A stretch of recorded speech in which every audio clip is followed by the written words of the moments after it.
राधे राधे दोस्तों। आज की कहानी है एक मनहूस आदमी की। तो चलिए क्या होता है कहानी में। किसी राज्य में वाणी नाम का एक व्यक्ति रहता था जो अपनी एक खास बात के लिए पूरे शहर में बदनाम था। उसके बारे में पूरे शहर में ये बात फैली हुई थी कि जो भी सुबह वाणी का चेहरा देख ले उसे दिन भर खाना नसीब नहीं होता।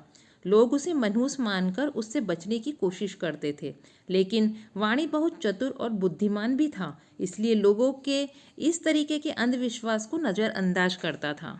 ये बात फैलते फैलते नगर के राजा तक भी पहुंच गई। राजा ने अपने एक मंत्री से कहा कि क्या वाकई ये सच है कि जो भी सुबह वाणी का चेहरा देख ले उसे दिन भर खाना नसीब नहीं होता। मंत्री ने कहा, नहीं महाराज, ये सब अंधविश्वास है। लोग अपनी गलतियों का खामियाजा वाणी पर थोपने लगते हैं। वाणी चतुर और बुद्धिमान इंसान है, हमें उसका अपमान नहीं करना चाहिए।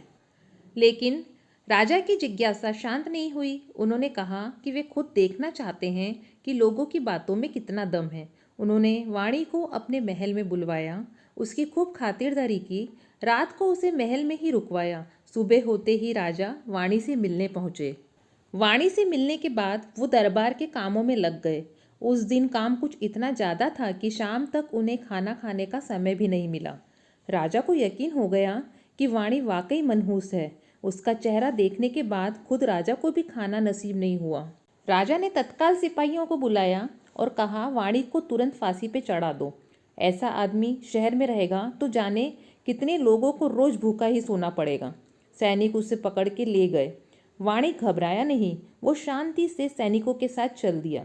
जब सैनिक वाणी को फांसी पर चढ़ाने के लिए ले जा रहे थे, तब उससे सैनिकों ने पूछा कि तुम्हारी आखिरी इच्छा क्या है। वाणी ने कहा, मेरी आखिरी इच्छा ये है कि मेरा एक संदेश राजा तक पहुंचा दिया जाए और उसका जवाब क्या है ये मुझे बता दिया जाए। इसके बाद मुझे फांसी पर चढ़ा दें। सैनिकों ने पूछा, कैसा संदेश देना है महाराज जी को। वाणी ने कहा, आप महाराज जी से कहिए कि क्या मैं वाकई में मनहूस हूँ।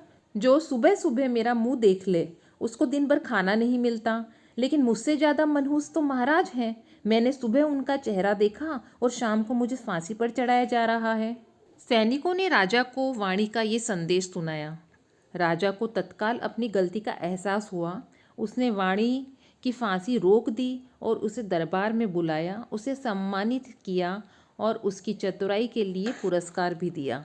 मुसीबत में अगर शांत दिमाग और चतुराई से काम लिया जाए तो आप किसी भी बड़ी परेशानी से आसानी से निकल सकते हैं। लोगों के ताने और अंधविश्वास को नज़रअंदाज करें, अपनी योग्यता पर भरोसा रखें। आपको कहानी पसंद आई, लाइक कीजिए। पिटारा अनंत कहानियों का को सब्सक्राइब कीजिए। मिलते हैं नेक्स्ट कहानी के साथ। धन्यवाद।